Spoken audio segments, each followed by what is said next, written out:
Hey guys, what's going on? I wanted to do a video series, or start a video series today that I mentioned doing probably about 2 years ago on my channel. And I always have these ideas for video series, and either I start them and I don't continue them, or I never start them. But this is one I've wanted to do for a while, and hopefully I'll think of enough topics to kind of put into this video series and I'll continue it. And this video series, if you can't tell by the title, is basically a series of videos where I'm going to talk about things from my childhood, things that were part of many of our childhoods, and just kind of go about it, relive some of my memories from those things from the past. And it's just a good way to kind of be nostalgic. I think that as gamers, a lot of us are very nostalgic, and we tend to think about things from our childhood and relive those things in our memories so often, because those were what really shaped us into the gamers, into the people that we are today.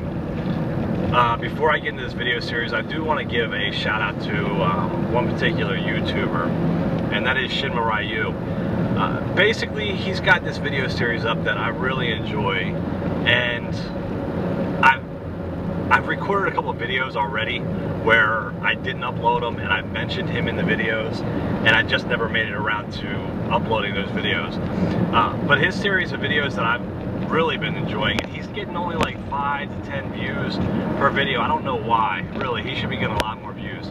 But it's his Minecraft Let's Play. I think it's called ShinmaRyuu's Minecraftian World Tour. Right now he's on, I think, season 2. I don't know if he's labeled as season 2. I can't remember exactly.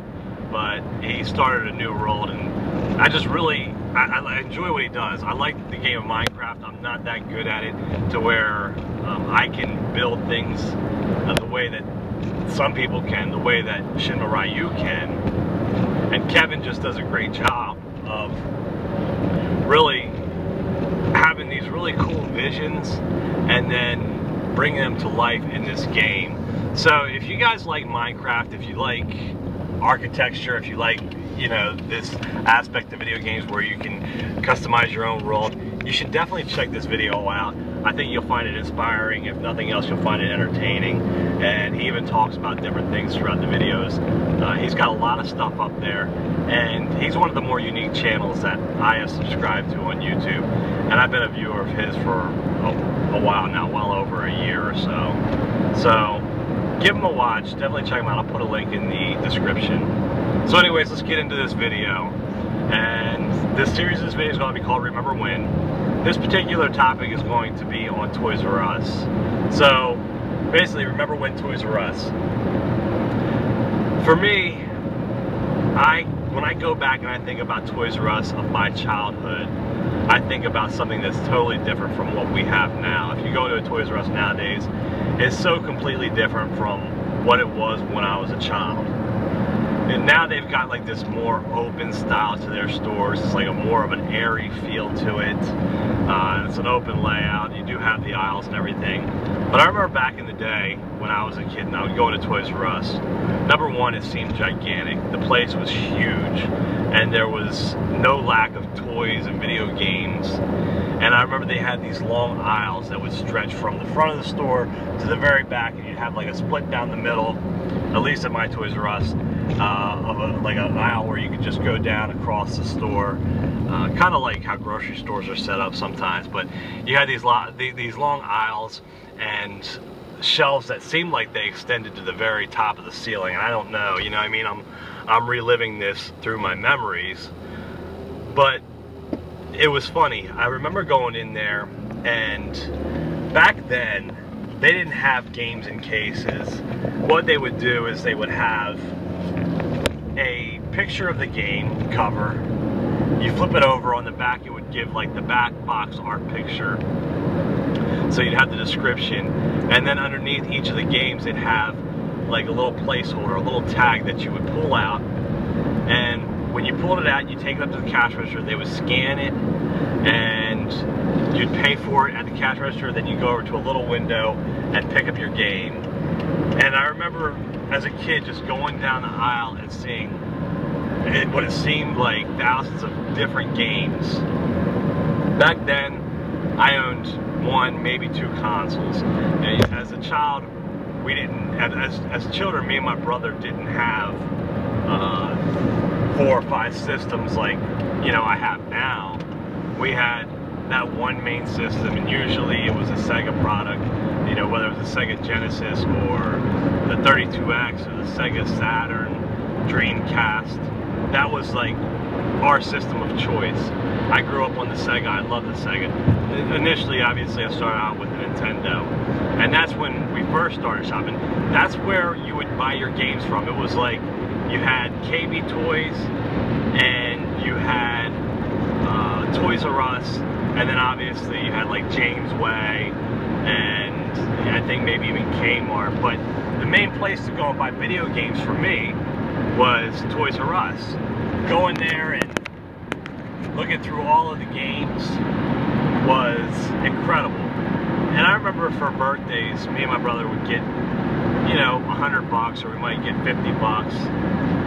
But we wouldn't go in there and buy the $50 games.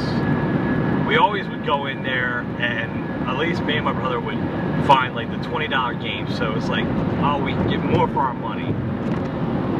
And we didn't have Game Informer or, you know, the internet to go with. I mean, there was Nintendo Power, but you didn't have, we didn't read that, and you didn't have a lot of different reviews to go by. You just kind of went off of instincts, and you went off of the box art, and you would say, oh, this looks cool, let me go ahead and pick this game up.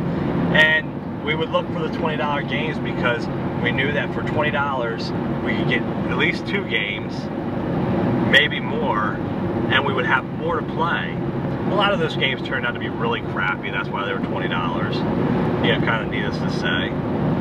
But we would go and we would get those $20 games, and those games were great. I mean, to us, they were incredible. I remember picking up games like Yo Noid, and Yo Noid was crap back then, and even today it's crap, but it's still, yeah, you go back and play games like that, it's like, they're so much fun to play.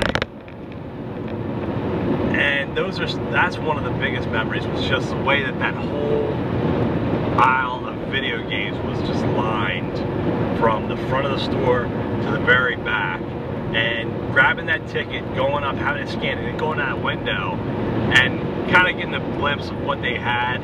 And that it seemed like it was a little tiny like closet, almost like a video game closet, where they had just this shrine of video games.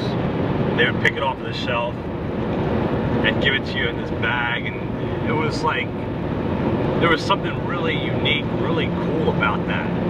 It was just a lot of fun to just think, oh, what do they have back there? I mean, think about all the stuff they had back there.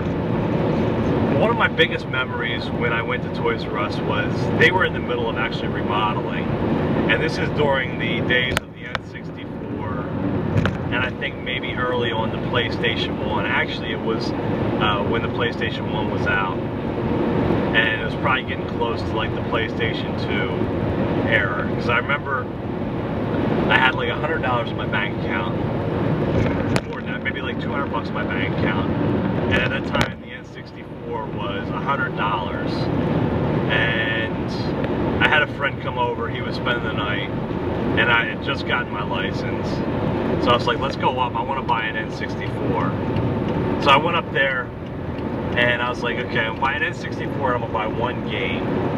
Now, I'd had an N64 prior to this, and I had sold it. The only game I had really played for it was, I think at the time, GoldenEye. And at that time, first-person shooters made me sick to my stomach. I would get that, like, motion sickness. But I was like, what game should I pick out? So I remember picking out Mario Kart 64. So I picked the tag up for the N64. I picked out the tag for Mario Kart. And remember, N64 games were like $60 at the time, or somewhere around there, so they were expensive. And I remember some of the N64 games when they first came out, they were like $70, $80, crazy. So I picked out the tags and went up to the cash register, and as I said, they were kind of in the middle of renovating and going to the system where they had the games in the plastic cases that they have now. And the guy, when I got up to the cash register, there was a worker, and he was younger. I think he was probably around the age of me and my friend, like right around 16, 17 years old. And he looked at our slips and he was like, all right, throw away the slip for, he said, just crumble up the slip for Mario Kart. And I'm like, what are you talking about? Crumble the slip. And he yelled over to the guy in the booth and he was like, pull out an N64, pull out Mario Kart. And he, you know, like I said, I'm looking at my friend and I'm like, what does he mean? What? He's like, dude, he said crumble up the ticket for Mario Kart. And I'm like, all right, I don't know why. So I get up there, I pay for the N64, I go over to the window to pick up my game system, and when I pick up my game system, they throw Mario Kart 64 in there, and needless to say, I didn't pay anything for it.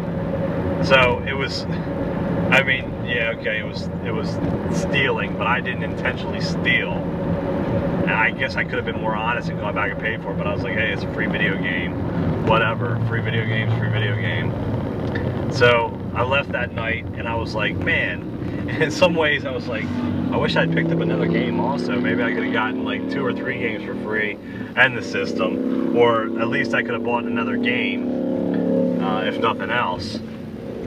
Now the other time that I remember going to Toys R Us and picking up a video game, and I have a lot of memories about it, but I remember when I went in there and well, actually, let me back up a little bit. This is back when I first started working, and I was paying my car insurance, and I was paying for my gas. Gas was, to me, expensive at the time. It was like 82 cents a gallon or something like that. And you know, now we're paying like $3-4 bucks a gallon.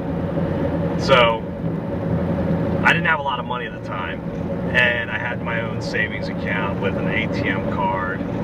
And it wasn't like, you know, how it is now where your ATM card, you can just go into a store and use it. So you actually have to go to the Mac machine and take out money.